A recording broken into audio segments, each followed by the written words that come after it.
마지막일 때 여러분 이 성경 구절을 암송해야 되겠죠? 이제 알을 거니까.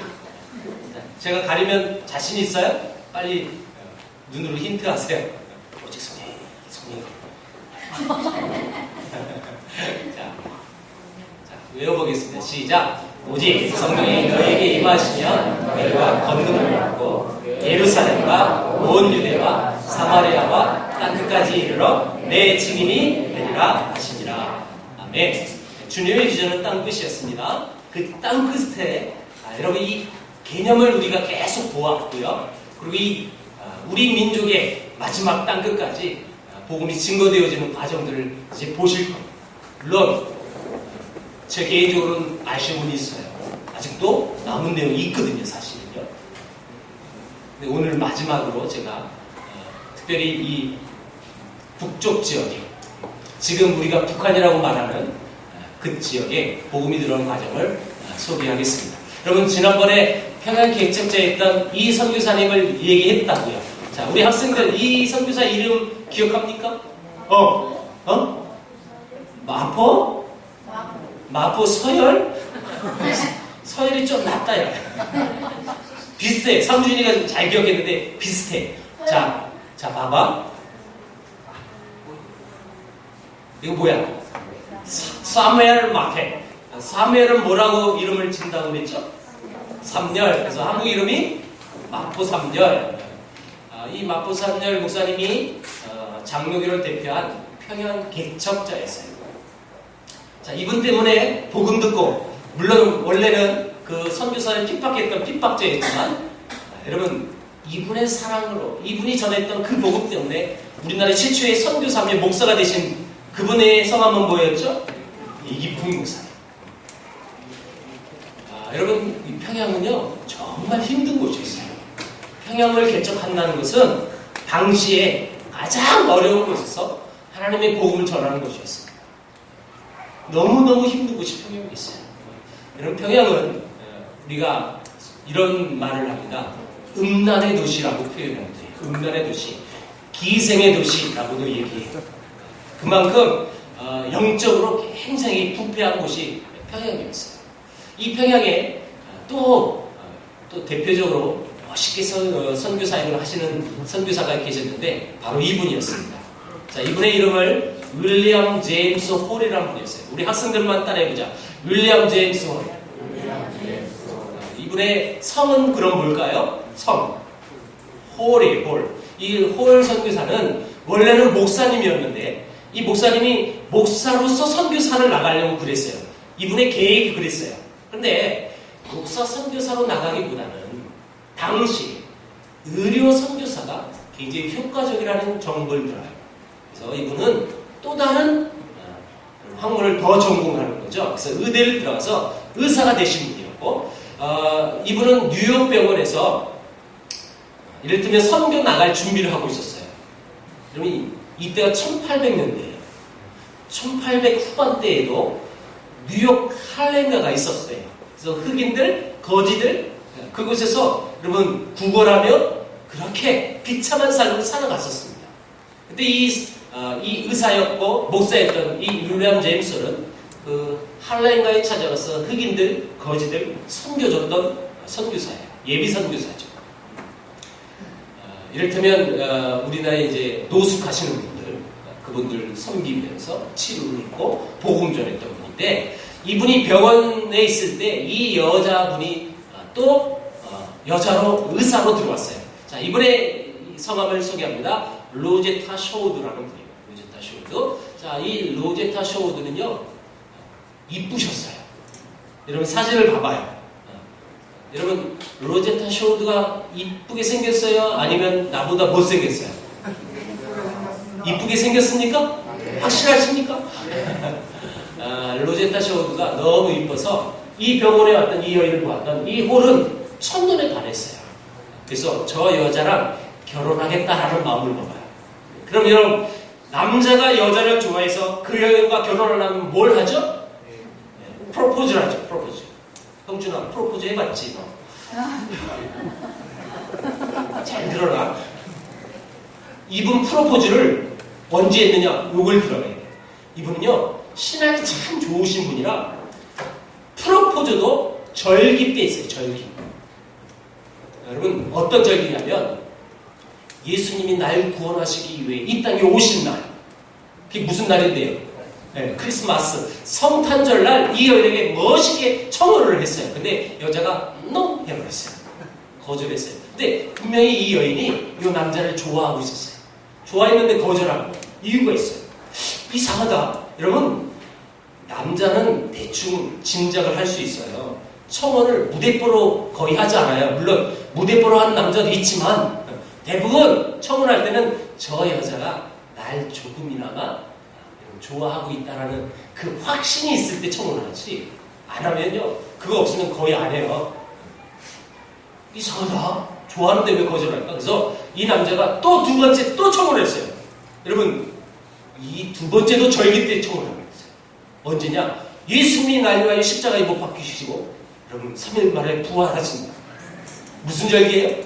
네, 부활절날 이분은 또 청혼을 했어요. 일부러 한 거, 일부러. 그러니까 청혼조차도 하나님과의 나와의 관계 속에서 이 멋있는 이 절기 날짜를 기다렸다가 청혼을 하는 거예요. 형준아, 그러니까 청혼은 절기 때 하는 거예요. 알았지? 아직 안 했으면 참고해라. 준모야? 그러니까 여러분 청혼 하나만 제가 여러분들에게 소개해 줬어요. 그러니까 이분의 신앙가를 여러분들이 아시라는 뜻이에요. 어떤 신앙으로 살아가고 있지. 그러니까 자기의 모든 중심이 하나님 중심이었다. 여러분 이분에 대해서 언급했던 모든 글을 봤는데 이분을 욕하는, 이분을 조금 나쁘게 표현하는 그런 여러분 한 줄의 문장도 저는 지금까지 본 적이 없어요. 너무너무 신앙이 그리고 그 마음이 아름다우신 분이에요. 근데 중요한 건 뭐냐? 두 번의 청혼도 거절당했어요. 근데 분명히 이 여자가 좋아했거든요. 거절한 이유를 소개합니다. 이 여인은 선교사로 나가려고 여자 선교회에 지원을 했어요. 그러니까 그럼 미국 여자 선교회라는 선교회가 있었어요. 그러니까 여자들만 받았겠죠. 여자 선교회에 지원했는데 당시 여자 선교회에 규칙이 하나 있었습니다. 그것은 뭐냐? 여자들이 선교지 가서 거기서 선교사를 만나 결혼하면 여자 선교사들은 선교 사직서를 내가지고 그 가정에 올인합니다. 무슨 얘기인지 알죠? 여자가 결혼하니까 가정에 충실하기 위하여 선교사직을 내려놨다는 뜻이에요. 그러니까 여러분 여자 선교회는 이게 늘 가슴이 아픈 이야기예요. 여자 선교사들이 선교지만 가면 조금 있다가 거기서 눈 맞아서 결혼을 많이 했거든요. 이 뜻은 뭐냐면 선교지에 오면요 보이는 남자가 그 선교사고 보이는 여자가 그 선교사예요. 그래서 보이는 게 한정돼 있어요.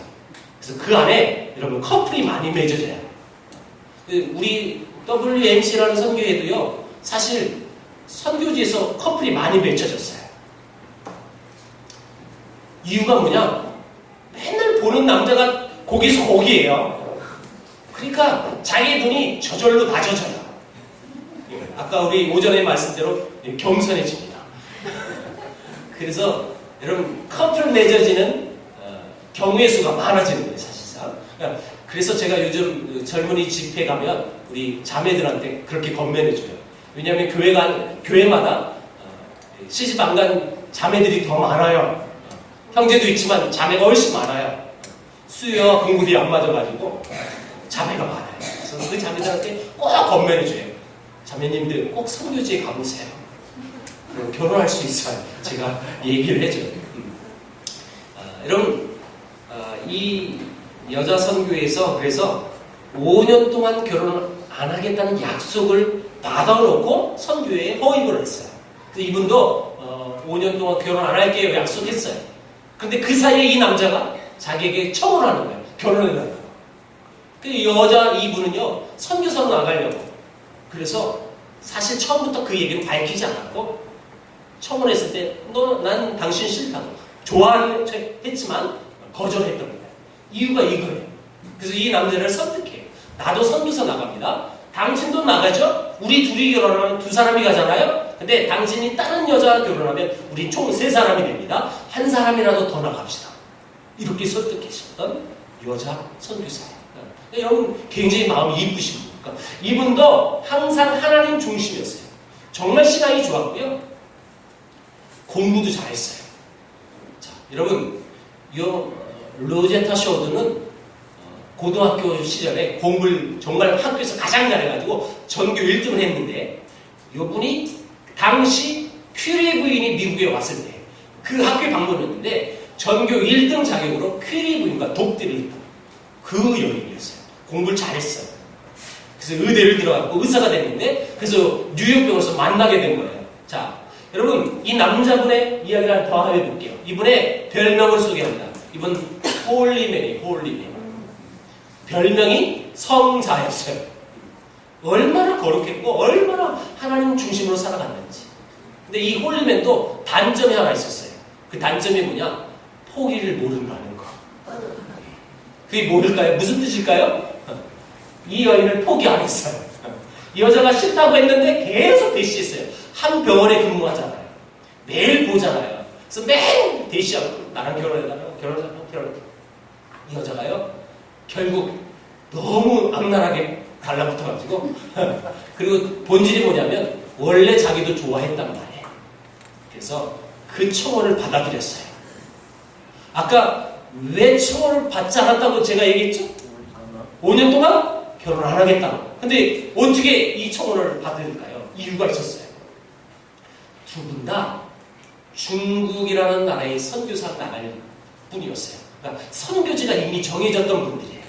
그래서 이 두 분들은 이렇게 생각한 거죠. 우리가 중국 선교사니까 중국에서 사역하다 5년 뒤면 결혼할 수 있는 거예요. 같이 볼 수 있고 같이 만날 수 있잖아요. 그래서 약속을 했어요. 약혼을 한 거죠. 자, 바로 뒤에 사건이 벌어져요. 이 여인이 지원했던 여자 선교에서 우리 조선 얘기를 들어요.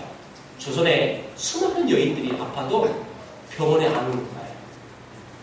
여러분, 우리 조선 이 당시 종교가 뭐죠? 우리 국교가 유교. 여러분 유교적인 사상을 잊지 마셔야 됩니다. 자, 유교가 뭐예요? 남녀 7세 부동석. 요즘은 뭐라고 그러죠? 요즘은 자동석이라고 그래요. 이때만 해도 7세 이상만 되면 남자 여자가 함께 있을 수 없어요. 그런 사상 때문에 어찌 아파도 서양 기질할 때 와서 여자들이 옷 벗고 나 여기 아파요 보여줄 수가 없는 거예요. 그래서 여자들이 우리나라 의료 선교사 때 쉽게 오지 못했습니다. 이 정보를 들었던 미국 여선교에서 지금 조선이라는 나라엔 여자 의사가 절실합니다. 그래서 요 로제타 셔우드가 중국을 지원했으니 중국 바로 옆에 있는 조선 땅에 여자 의사를 보내야 되는데 요번을 보내면 되겠다. 그래서 선교에서 직권으로 여러분 선교지를 바꿔버려야 돼요. 그래서 빨리 시급하니까 이 로제타 셔우드에게 조선 갈 출항 날짜를 통보를 해줬어요. 빨리 너 중국에서 가는 게 아니라 조선으로 들어가라. 근데 이 여인이 이 연락받고 놀랬겠죠. 왜요? 자기 약혼자는 어디 가야 돼요? 중국 가고 나는 조선 가고 언제 만나서 언제 결혼해요? 그래서 사실대로 보고를 해요. 그러니까 이것만 밝혀지지 않았다면 약혼했다는 얘기도 안 했을 거예요. 그래서 우리 사실 약혼했고요. 우리 중국 가서 사역하다가 나중에 결혼할 거라고. 그러니까 우리 사람 계속 하게 해달라고 부탁을 했어요. 여선교에서 더 난리를 폈대요. 왜냐하면 5년 동안 결혼 안 하기로 했는데 약혼해가지고 안 된다. 지금은 조선 땅에 수많은 여자들이 지금 아파서 죽어가는데 당신 가야 된다 해서 이분요 떠나게 만들었어요. 다. 그래서 정말 이분은 배 타고 우리나라에 들어와요. 로제타 셔우드가. 자, 여러분 자기 여자 약혼자가 조선 갔던 이 윌리엄 제임스는 마음이 굉장히 아팠겠죠. 왜냐하면 자기는 곧 어디 가야 됩니까? 어느 나라? 중국 가야 돼요. 그래서 하나님께 기도해요. 하나님 제 선교지를 바꿔주세요. 근데 여러분 정말 이분요 간절히 하나님께 기도했어요. 아까 얘기했죠? 별명이 성자예요. 그렇게 거룩히 하나님을 신실하게 믿었던 이 윌리엄 제임스이 하나님 제 선교지를 조선으로 바꿔주세요. 근데 하나님이 이 기도를 응답을 안 해줬어요. 계속 계속 중국 선교지가 안 바뀌어집니다. 그래서 윌리엄 제임스는 최종적으로 하나님 앞에 이렇게 마지막으로 기도했습니다. 1년이 다 됐을 때 윌리엄 제임스는 하나님 앞에 이렇게 기도했어요. 하나님, 제가 중국 가서, 그래서 그 중국 땅에 복음 전해서 그 중국 영혼들이 하나님 품으로 들어온다는 것이, 그게 하나님의 뜻으로 결정되었습니다. 만약 하나님의 뜻이 내가 중국 가는 것으로 결정됐다면 내가 어찌 하나님의 뜻을 바꿀 수 있겠습니까? 하나님 뜻대로 하옵소서라고 기도합니다. 자, 그러면 예수님도 겟세마네 동상에서 그렇게 기도했죠. 내 뜻대로 마옵시고 아버지 뜻대로 하옵소서. 똑같은 거예요, 여러분. 그러니까 이분이 간절히 자기 약혼자를 따라 조선에 가고 싶었던 마음은 너무너무 절실했어요. 그런데 아무리 기도해도 응답이 없다 보니, 정말 하나님의 뜻이 내가 중국 가는 거라면 내가 어찌 하나님의 뜻을 어겨서 내 뜻대로 할 수 있겠느냐, 이 신앙을 가진 거예요. 여러분, 이게 기도의 비밀이에요. 실제로 우리의 기도의 제목을 자세히 보십시오. 내 뜻대로 기도하는 때에 여러분, 이건 응답이 없는 거예요. 제일 중요한 기도의 방법은 이겁니다. 하나님 아버지 뜻대로. 이렇게 딱 기도했는데요, 기도하자마자 응답이 일어났어요. 어떻게 해요? 그 안 바뀌었던 중국 선교지가 조선으로 싹 바뀌었어요. 하나님의 응답이었어요, 실제로. 정말 수단과 방법을 가리지 않고 바꾸려고 애썼지만 안 바꿔졌던 이 선교지가 그렇게 기도한 이후에 딱 바뀌어진 거예요. 그래서 여러분, 이분은 조선, 특별히 우리 서울 땅에서 그래서 만나는 거예요. 그래서 만나가지고 얼른 결혼해버렸어요. 자, 여러분, 이 여인은 당시 우리나라 여성 전문병원에서 사역합니다. 우리 학생들 국사책에 나오거든요. 잘 들어봐. 그리고 잘 기억하고 대답을 한번 해보세요. 우리나라 여자 전문병원, 그 병원 이름이 뭐였습니까? 국사책을 공부를 열심히 안 해온 걸로. 여러분 들어봤나요? 보구여관이라고 들어봤어요? 보구여관. 그럼 선교사님이 보구여관을 만들고 사역했어요? 네, 맞아요. 보구여관 하면 어떤 사람은 여러분 숙박업이라고 생각을 해요. 보구여관. 이게 여자 전문병원 이름이에요. 이 보구여관이 오늘날 동대문 이대병원이 되는 거예요. 그 역사가 그렇게 이어집니다. 자, 이 보구여관에서 사역했던 이 선교사님과 이분은 서울에서 만나 결혼하셨는데, 이 결혼식이 정말 재밌는 게 하나 있어요. 이분들이 우리나라에서 최초로 서양 결혼 1호라는 설이 있어요. 여러분, 서양 결혼은 여자가 뭘 입고 결혼한 거죠? 웨딩드레스. 그 당시 우리 조선엔 웨딩드레스 만들 기술이 없었어요. 그래서 이 드레스를 일본에 특별주로 했습니다. 그래서 일본에서 다 만들고 이 드레스를 싣고 온 배가 우리나라 건너오다가 여러분 바다에 빠졌어요. 결혼 날짜는 다가오는데 웨딩드레스는 안 오니까 어떻게 할까요? 그래서 우리나라에서 우리나라 천으로 웨딩드레스를 만들어서 입고 결혼하셨는데, 자, 이 결혼식 날 이 로제타 쇼드는 우리나라 사람에게 욕을 엄청나게 먹었어요. 왜냐하면 우리나라 천으로 웨딩드레스처럼 하고 입고 결혼했지만 우리나라 사람은 그 웨딩드레스를 웨딩드레스로 보지 않아요. 우리 민족은 그걸 소복으로 봅니다. 소복. 그러니까 어떤 미친년이 소복 입고 결혼식을 합니까? 큰일 나죠. 이 우리나라 마인드를 생각해야 돼요. 우리 웨딩드레스처럼 하고 입었는데 우리의 시각은, 우리의 관점은 그게 소복으로 보여요. 그러니까 욕을 얼마나 해봐가지고 먹었겠어요. 그렇게 결혼해서 결혼하자마자 여러분 자동적으로 아이는 생기는 거예요. 학생들 잘 들어야 돼. 손만 잡아도 다 이게 생기는 거예요. 아기가 첫 번째 아들이 태어났어요. 아들. 자, 아들 이름을 소개합니다. 아들은 엄마 성을 따와서 셔우드 홀이라고 불렀어요. 원래 홀이라는 것은 아버지 성을 따와야 되니까 셔우드 홀이 그 아들 이름이에요. 아들이 6개월 됐을 때 이 가정을 평양을 개척하라고 마포 3년 선교사님이 평양을 개척했던 그 시기에 이 가정을 또 보낸 거예요. 그래서 이분들이 이 평양에서 샀던 이 집은 기생의 집이었어요. 이 기생의 집을 사가지고 이게 사택이 되고 이게 병원이 되고 또 목사님이니까 또 교회가 되는 거죠.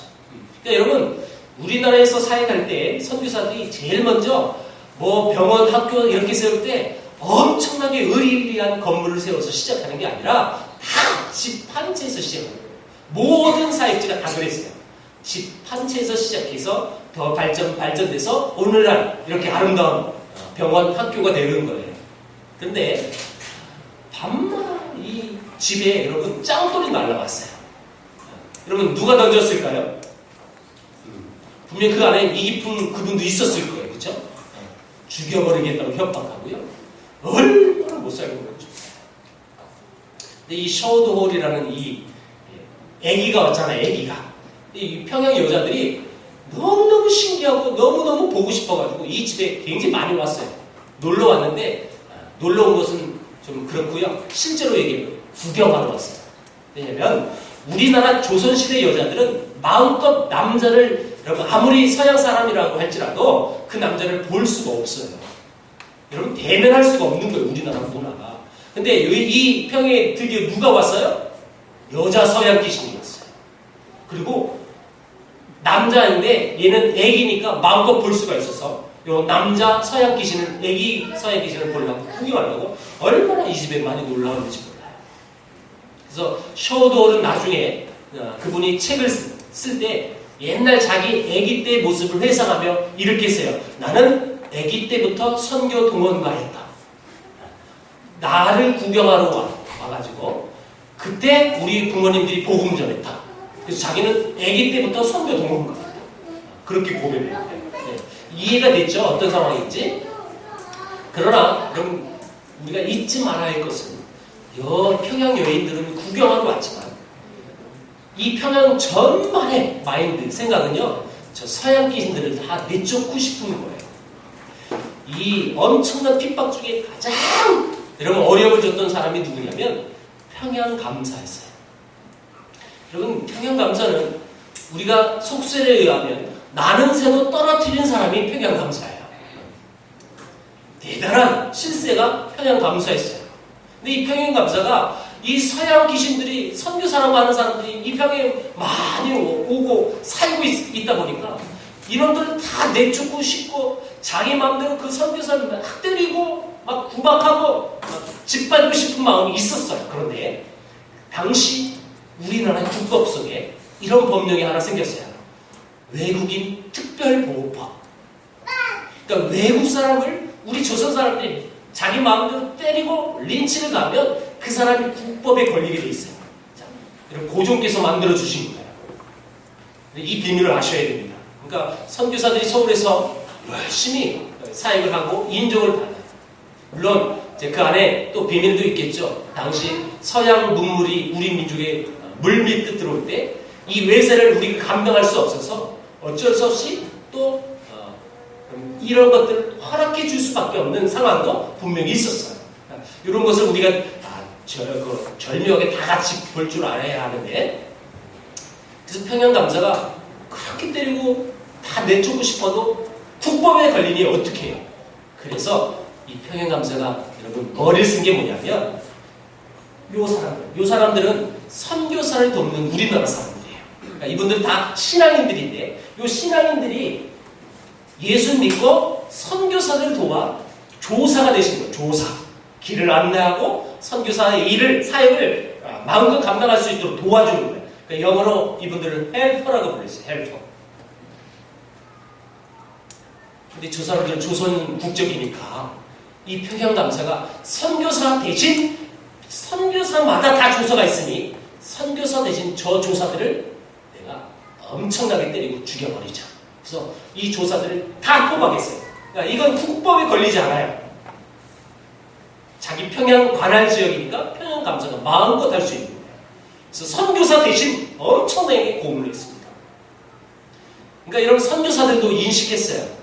저 조사들이 이 감옥에 가서 고문당하고 매맞는 이 상황은 우리 대신이라는 것을 선교사는 다 알고 있었어요. 내 대신. 근데 여러분 이 당시 조사들이 엄청난 고문을 당하니까 평양 감사가 마지막으로 이렇게 얘기했대요.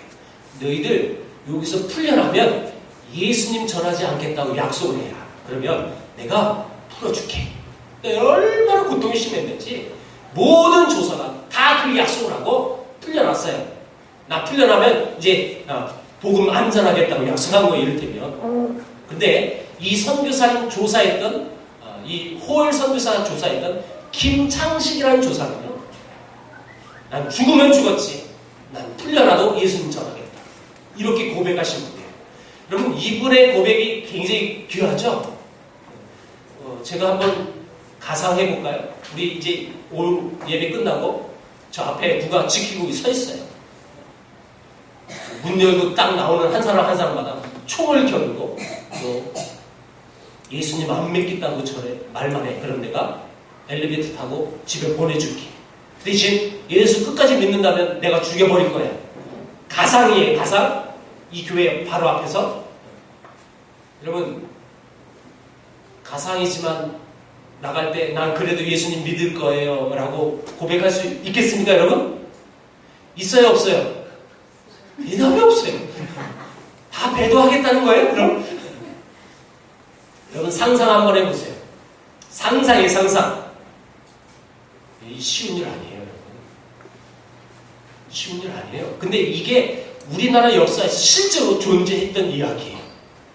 이거는요 6.25 전쟁 때 공산당이 예수 믿을래? 공산당 될래? 했을 때 예수 믿겠다 했을 때 정말 총으로 쏴 죽였어요. 그래서 우리나라 6.25 전쟁 때 엄청나게 순교자가 배출된 거예요. 이 실제 이야기인데 여러분 상상 한번 해보세요. 여러분 정말 순교의 길로 갈 수 있겠습니까? 쉬운 일 아니에요. 왜냐? 우리가 간과해서는 안 될 부분이 한 가지 여기 숨어 있어요. 역사를 봤더니 그런 위기와 그런 위협 속에 수많은 분들이요, 나 예수님 안 믿겠다고 배도하신 분들이 순교자보다 훨씬 많았어요.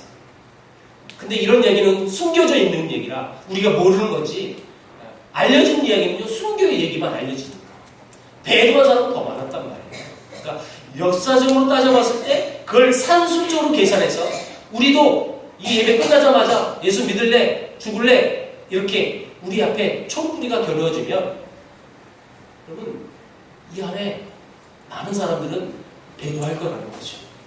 여러분들의 믿음을 제가 의심해서 하는 소리가 아니라 산술적으로 따져봤습니다.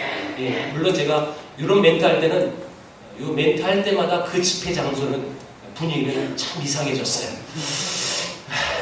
이 분위기 어쩔까요? 여러분 한 사람 김창식이라는 분을 꼭 기억해 보세요. 난 죽어도 예수님 전하겠습니다. 죽은 각오를 하는 거예요. 근데 정말 이분이 정말 죽기 전에 하나님의 은혜로 풀려났어요. 왜냐하면 미국 공사관, 영국 공사관에게 선교사들이 연락해가지고 그래서 고종한 기지에 알리고 선교사 대신 선교사를 돕는 조선 사람들이 위협을 받고 있다. 그래서 여러분 그래서 전보고 가서 풀려나고 사실입니다. 하나님의 은혜죠. 여러분 김창식이라는 분이 계셨는데 그래서 이 김창식은요 감리교단에서 제일 먼저 목사 안수를 받으신 분이에요. 그래서 별명이 생겼어요. 동방의 바울. 동방의 바울. 이 김창식이라는 분은 원래 출신 성분이 여러분 종이었어요. 종. 이분이 어떻게 예수님 믿었냐면 종이다 보니까 많은 사람들이 이 김창식 씨를 창식아 이렇게 불렀어요. 꼬마 아이들도 신분이 낮으니까 창식아 이렇게 불렀어요. 그래서 선교사님은 이분의 풀네임이 창식인 줄 알았대요. 무슨 얘기인지 알겠죠? 네. 원래 이 김창식. 자, 이분이 어떻게 예수 믿고 이 선교사를 도와 조사가 되느냐? 이분은 남대문 밖에 살았던 사람이에요. 서울 사람이에요. 근데 남대문 밖에서 하는 소문을 들었어요. 이 서양 귀신들이 우리 한국 아이, 고아 아이들을 고아를 했으니까 밤에 그 한 놈들을 한 놈씩 잡아먹는다라는 헛소문을 퍼뜨렸어요. 왜냐하면 서울 장안에 있는 선교사를 다 내쫓고 싶어가지고 헛소문이에요. 헛소문. 그 소문을 들었던 김창식 씨는 그 소문을 진짜로 믿었어요. 그래서 서양 놈들이 우리 아이들을 잡아먹는다. 내가 그 현장을 목격해서 이 땅에 있는 모든 서양 기술을 다 내주고 싶다라는 마음을 가지고 이분이 종이니까 선교사 집에 의장 취업을 했어요. 의장 취업. 근데 이 의장 취업을 해서 밤에 잠을 안 자요. 뭐 하려고요? 애들 잡아먹는 모습을 목격하려고요. 근데 여러분 볼 수 있어요? 없어요? 뜬 눈으로 세워도 언제 잡아먹었는지 볼 수가 없는 거예요. 근데 신기한 건 뭐냐면 자기의 신분이 종인데도 불구하고 자기를 부리는 이 서양 선교사가 자기를 인격적으로 대우해 줬어요. 그러니까 우리나라에서는 이걸 기대할 수 없는 부분이잖아요. 근데 선교사니까 사랑으로 그들에게 다가가줘요. 그러니까 이 김창식이라는 분이 의장 취업해서 선교사를 내쫓으려고 왔지만 여러분 그 집에 와서 복음 들은 거예요. 그래서 예수 믿어요. 그리고 그 의장 취업했던 선교사 동료였던 홀 선교사가 평양 갔을 때 그 선교사 조사가 돼서 평양 온 거예요. 자, 이분 대단하신 분이에요. 그래서 우리나라의 최초의 이제 감리교회 목사 안수를 받는데 사실 장로교 목사 안수보다 순서는 더 먼저 받으셨어요. 이유를 소개합니다. 장로교는 정식 신학교가 있었어요. 그래서 1907년도에 이기품 목사님, 길선주 목사님 이분들이 안수를 받는 거고 이때 감리교회는 신학교가 없었는데 목사 안수를 줬어요. 특별해요. 여러분 제가 다른 데서 이런 디테일한 얘기는 하지 못해요. 시간이 없어서 여러분들에게만 특별히 해주는 거예요. 이 당시 우리나라의 직분 중에 집사 목사직이 있었어요. 여러분 이걸 헷갈리면 안 돼요. 집사가 있고 목사가 있고 그게 아니라 그 한 직분이에요. 집사 목사직이 있었어요. 집사 목사직. 그거 뭐예요? 집사이면서도 목사이고 목사이면서 집사인 거예요. 이해됐나요? 그래서 이를테면 어떤 세례권 이런 것들은 없고요. 설교하고 또 가르치고 장례치고 이런 권한은 있다는 거예요. 그래서 어쩔 땐 집사고 어떨 땐 목사인 거예요. 집사 목사직이 있어요. 그래서 이분이 최초로 집사 목사 안수를 받으신 분이에요. 제가요 얼마 전에 저 강화문 옆에 있는 종교교회라는 교회에 노인대학, 거기는 늘 푸른 대학이라고 불러요. 늘 푸른 대학. 그게 노인대학이에요. 노인대학도 제가 감을 가요. 그러니까 매년 2번 가거든요. 봄학기, 가을학기. 첫 강의를 꼭 날 불러요. 그래서 선교사님들 이야기를 나눠달라고 지금 몇 년째 가고 있어요. 어느 날 한 장로님이 이 강의 끝나고 나한테 찾아왔어요. 그 장로님이 저한테 한 말을 듣고 내가 깜짝 놀랐어요. 왜냐면 목사님 날 부르고 목사님 그 김창식 목사님 손녀딸이 내 마누라입니다. 그러면서 그 뒷마디가 이거였어요. 내가 장가를 너무 잘 갔어요. 너무 잘 갔대요. 그러니까 순교자의 정신으로 신앙 지켰던 그 할아버지의 신앙을 이 집안이 그대로 전수했어요. 권사님이죠. 그 장로님 부인 권사님. 근데 그 권사님의 신앙이 너무 귀해서 이 장로님 하는 말은 내가 장가를 너무 잘 갔다. 근데 제가 어떻게 확인해요 그걸? 그래서 옆에 있는 권사한테 물어봤어요. 정말 이 집 신앙이 정말 좋아요? 물었더니 맞아요.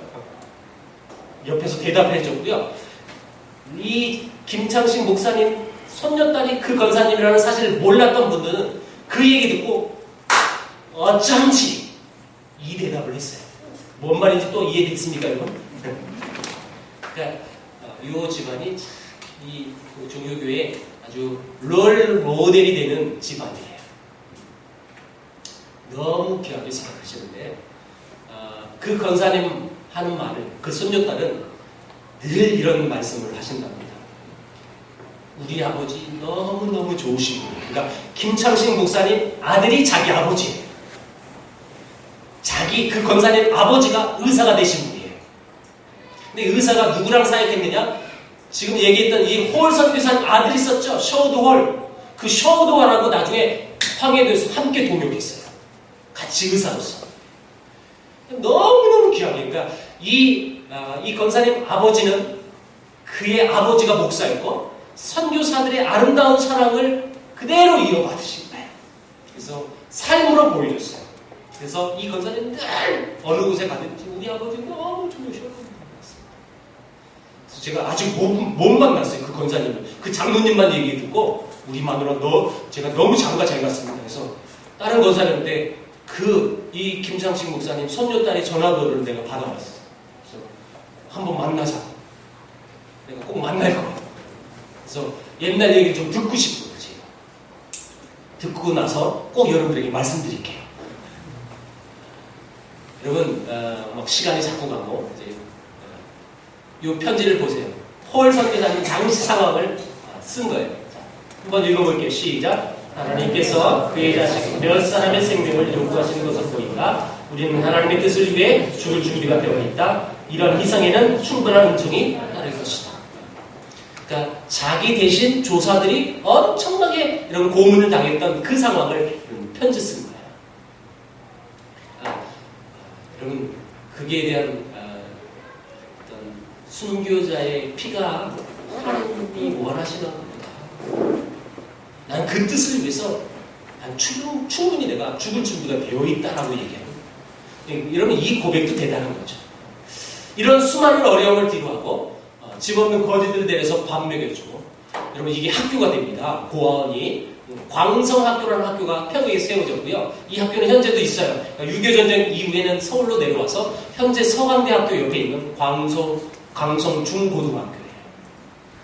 그러니까 몇 년 전에 양아진을 이렇게 안내하고 사역을 쭉 하는데 어떤 중학생들이 양아진 묘지에서 사생대회를 하더라고요. 어느 미친 중학교가요, 묘지에서 사생대회를 합니까? 이거 미치지 않고는 이게 결국 있을 수 없는 거거든요. 그래서 나는 사역을 다 마치고 나서 걔들이 어디서 왔는지 너무 궁금해가지고 제가 일부러 찾아봤어요. 그래서 중학생들을 물어봤어요. 너희들 어디서 왔니? 광성중학교에서 왔습니다. 대답을 해서 걔들이요. 그래서 저는 그 얘기 듣고 깜짝 놀랐어요. 왜냐하면 그 학교는 선교사가 평양에서 지은 학교니까. 그래서 내가 물어봤어요. 너희들 이 학교, 니네 학교 설립자가 누군지 아니? 윌리엄 제임스 홀 선교사님입니다. 그 자리에서 대답하더라고요.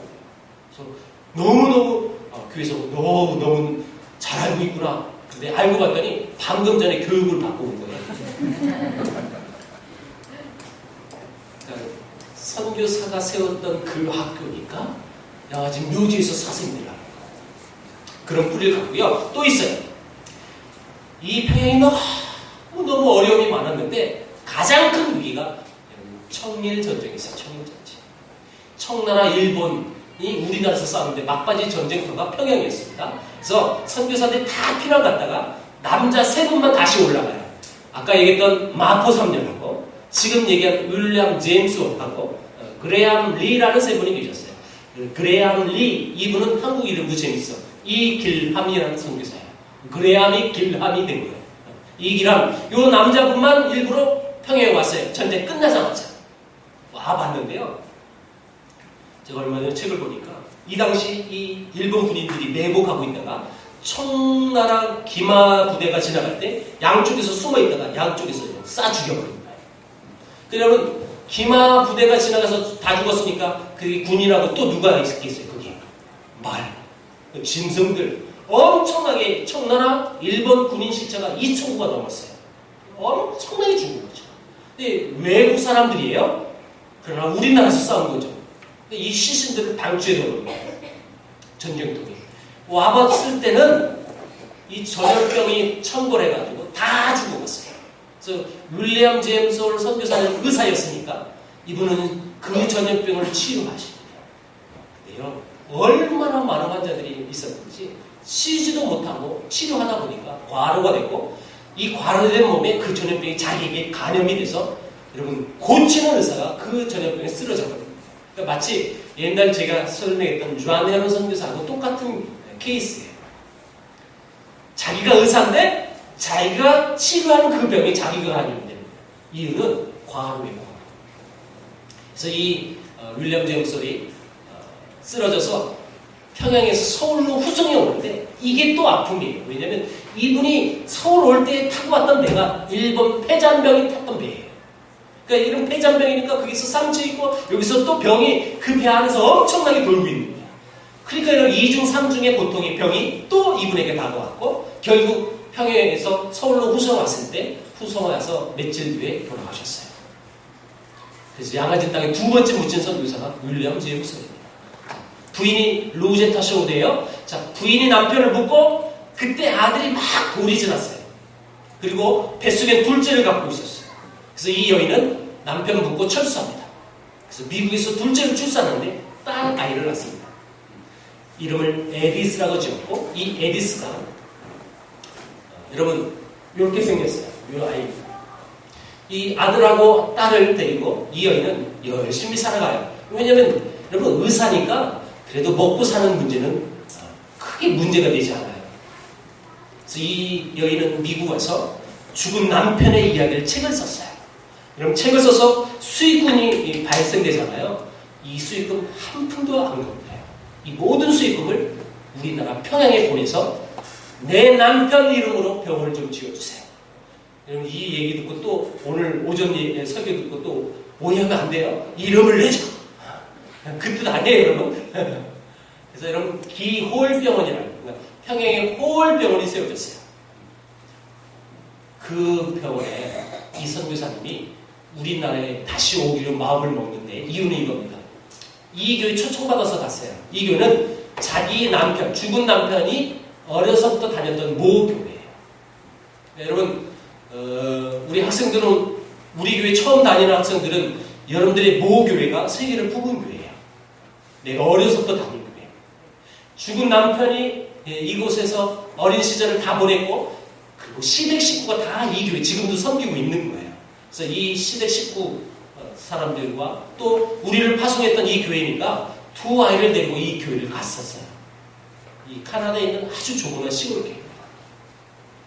이 가난한 성도들이 우리를 위하여 눈물로 기도하고 헌금해 준 사실을 발견하고 이 여인은 다시 우리 민족에 오기로 결심하고 두 아이를 데리고 온 거예요. 그래서 3년 만에 컴백했습니다. 그리고 남편 이름을 지었던 그 홀병원에 와서 또 열심히 살아가는데 이 딸아이는 또 평양에 온 지 6개월 만에 목숨을 잃었어요. 왜냐하면 병 걸려서 죽은 거예요. 이 아이를 어디다 묻냐? 양아지에 묻어요. 자기 남편 묘지 바로 같이 묻는 거죠. 여러분 이 아이를 잃었을 때 엄마의 충격을 생각해 보세요. 죽은 남편의 사역을 잊겠다고 다시 왔는데 딸까지 잃었어요. 이제 이 아픔이 뭐냐면 그 당시 이 딸은 자기가 평양에서 자기 아기의 시신을 가지고 서울 와가지고 묻는 것도 아니고 자기 조사했던 김창식 목사님이 에디스 딸아이의 시신을 가내면서 그분이 갖고 와서 양아지에 묻고 간 거예요. 그러니까 엄마는 자기 손으로도 묻지도 못하는 거죠. 그리고 하나님께 이렇게 기도했어요. 하나님, 이제 아들밖에 안 남았어요. 아들하고 평생 우리 조선을 섬길 수 있도록 하나님 지켜주세요 라고 기도하는데 이 기도가 그대로 응답됩니다. 여러분 이분의 업적을 보겠습니다. 이분이 동대문 2대 병원을 세우신 분이고 인천 기독병원 간호대학을 세우신 분이고 여성 의료전문대학을 만들었는데 이 대학은 현재 고려대학 의과대학이 되어 있는 학교예요. 고대 의대. 제가 얼마 전 온누리 교회 집회할 때 어떤 권사님이 강의 끝나고 날 찾아왔어요. 목사님, 내가 수도 여자 의과대학 나온 여자입니다. 그러니까 의사예요. 그러니까 나이가 이제 많이 돼서 은퇴하신 거죠. 할머니니까. 근데 이분이 나한테 질문을 하러 오신 거예요. 왜냐면 수도 여자 의전이 지금 고대 의대가 된 거거든요. 수도 여전을 고대 의대에서 인수를 해가지고 의대가 된 거예요. 고대 의대가. 그래서 이분은 학교 다닐 때부터 들은 얘기가 우리 수도 의전은 어떤 우리나라에 돈 많은 아버지가 딸을 잃고 나서 그걸 기념하기 위한 그래서 의과대학에서 그게 수도 여전이다. 그렇게 배웠고 지금까지 살아온 거예요. 그래서 그것이 고대 의대가 된 걸로 지금도 알고 있는데 내가 고대 의대는 이분이 세웠다고 얘기하니까 궁금해서 찾아오신 거예요. 학교 다닐 때 그것만 배우셨고 학교에서는 요 얘기를 안 해준 거예요. 그 수도 여전도 사실 우리나라의 경성 여자 의료 전문대학을 인수한 학교예요. 그 과정을 설명 안 하고 그걸 얘기해 버리니까 이 권사님에게는 이를테면 멘붕이 오고 그래서 설명해 주니까 그제서 이해하시더라고요. 또 있어요. 특수 설명인데 이분들은 시각장애인들입니다. 우리나라의 시각장애인들은 정말 사람 취급받지 못했습니다. 교육은 무슨 교육이에요? 사람 대접이라도 해줬으면 다행이지. 근데 미국에 태어난 장애인들은 마음껏 교육받아요. 여러분 그 당시 미국 시각장애인들 정말 다 교육받았어요. 근데 우리 민족의 이 장애인들은 정말 사람이 아니에요. 그래서 이분들을 교육하기 위해서 점자로 여러분 만들기 시작한 게 기름종에다가 바늘로 이분이 연습을 해요. 그것이 기초가 되어서 오늘날 한글 점자가 만들어졌고 그 맹인들을 교육하기 위해서 학교를 만들기 위해서 맹아학교가 그래서 만들어졌고 또 여러분 농아들도 있다. 농아학교도 만들고 근데 이 선교사가 우리나라의 특수교육을 가장 먼저 했던 선교사입니다. 또 있어요. 이 여인은 로제타 선교사의 통역을 해줬던 우리나라 사람인데요. 왜냐하면 이분의 아버지가 여관이었어요. 여관. 아버지가 여관이니까 어렸을 때 영어를 일찍이 접한 거죠. 그래서 영어를 잘해서 선교사를 도와 통역관이 되신 거예요. 근데 이 여인이 제가 우리 엑스스쿨 계속 진행할 때마다 얘기했던 제중원 드라마 그 드라마의 여자 주인공이 이분이에요. 여러분 제중원 드라마 여자 주인공이 누구였을까요? 한혜진 달란트였어요. 한혜진. 근데 왜 한혜진하고 이분하고 얼굴이 다를까요? 네, 좀 달라요. 네. 왜냐면 제중원 드라마를 만들 때 선교사님들도 이런 배우들을 캐스팅하잖아요. 그래서 드라마가 만들어졌는데 그 배우도 선교사 실물하고 비슷한 사람을 캐스팅한 거예요. 나는 존 헤런을 보고 그분이 살아 돌아온 줄 알았어요. 정말 너무 싱크로율 100% 똑같아요. 존 헤런. 근데 이 드라마에서 가장 싱크로율이 낮은 사람은 이분이었어요. 한혜진하고 너무 달라요. 근데 여러분 이 김전명이라는 여자는 신앙이 참 좋은 분이었어요. 신앙이 너무 귀했어요. 자, 사건을 소개합니다. 자, 이분은 박유산이라는 남자인데 천민 출신이에요. 이분은 어떻게 알게 됐냐면 죽은 남편이 복음 전해가지고 처음 예수 믿은 사람이에요. 천열매죠. 근데 신분이 낮아. 근데 이 남자의 신앙을 이 로제타는 알고 있었으니까 김전동하고 조심스럽게 연결해줬어요. 중매해준 거예요. 근데 이 여러분 중인 출신은요 천민하고 절대 결혼할 수 없어요. 근데 이 남자의 신앙만 보고 이 여인은 결혼을 승낙해. 나는 하나님의 영광을 위해서라면 뭐든지 할 수 있다. 이렇게 고백하고 결혼할 수 있다. 그래서 많은 분들이 제중원 드라마 볼 때 그 백정하고 여자 주인공하고 결혼할까 막 고민하면서 보신 분들이 많았어요. 그때 저는 그분들에게 이렇게 얘기해 줬어요.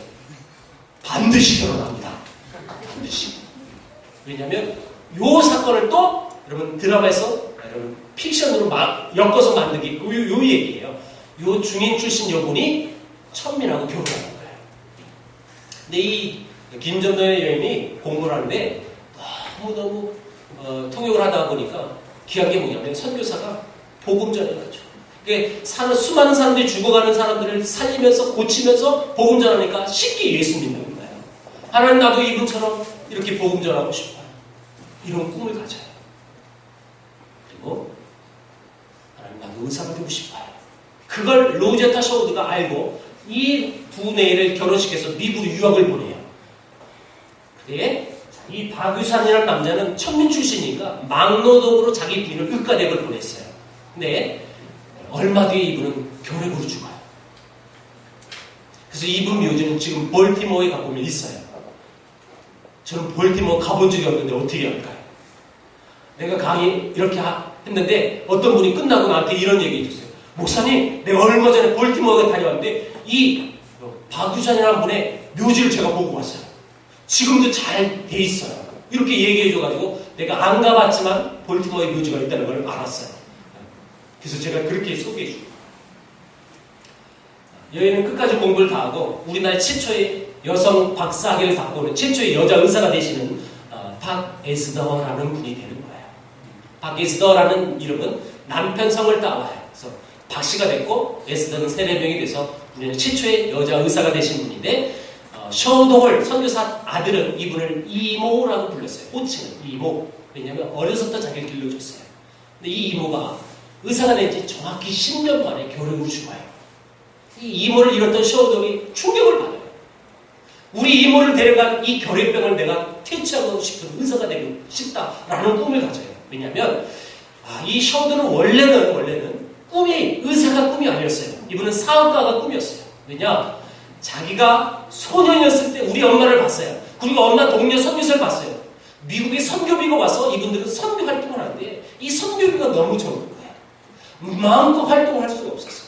그래서 이 소년의 눈에 비쳤을 때 내가 사업에서 돈 많이 벌어가지고 이 선교사들 마음껏 후원하면 이 선교사들이 얼마나 좋을까? 그래서 이 소년의 꿈은 정말 사업가가 꿈이었어요. 그리고 사업에 기질도 있었어요. 셔우들은 10대 때 알바를 했던 친구예요. 알바를요, 보통 알바가 아니에요. 여러분, 집을 건축했어요. 그러니까 이 셔우돌이 선교사들이 뭐 집을 짓고 할 때 다 이렇게 중국 기술자를 다 부려서 자기가 감독하는 거예요. 그래서 그걸 지어서 팔고 10대 때부터 사업의 기질이 다분한 사람이에요. 진짜로. 근데 그 모든 꿈을 접고 의사가 되겠습니다. 그래서 진짜 의사가 됐고요. 메리안 이분은 부인인데 원래 이분은 중학교 교사였어요. 근데 이분하고 사랑을 하면서 비전을 나눈 거예요. 비전. 의사가 돼서 조선 땅에 선교할 수만 있다면 너무 좋겠다. 그래서 이분 그러면 교사직 다 포기하고 의사가 되셨어요. 그래서 두 매가 의사가 돼서 우리나라에 다시 들어와서 우리나라 최초 황해도 회주 땅에 결핵병원을 세우신 분들이에요. 근데 이런 병원에 돈이 없는 환자들이 못 오니까 이분이 만든 게 뭐냐면 크리스마스 씨였고 그러니까 여러분 학교 다닐 때 우리 씨를 많이 학교에서 받았죠? 그런데 여러분 그때 안 샀잖아요. 안 사시는 분들은 회개하십시오. 여러분. 알았으면 샀을 텐데 그죠? 이런 뿌리를 가져요. 이 셔우돌이 그렇게 멋있게 사역을 하시다가 일본에 의해서 추방을 당하는데 여러분 추방당해서 인도에서 섬기시고 남은 여생을 인도에서 섬기시고 우리나라에 나중에 한번 방문하셨어요.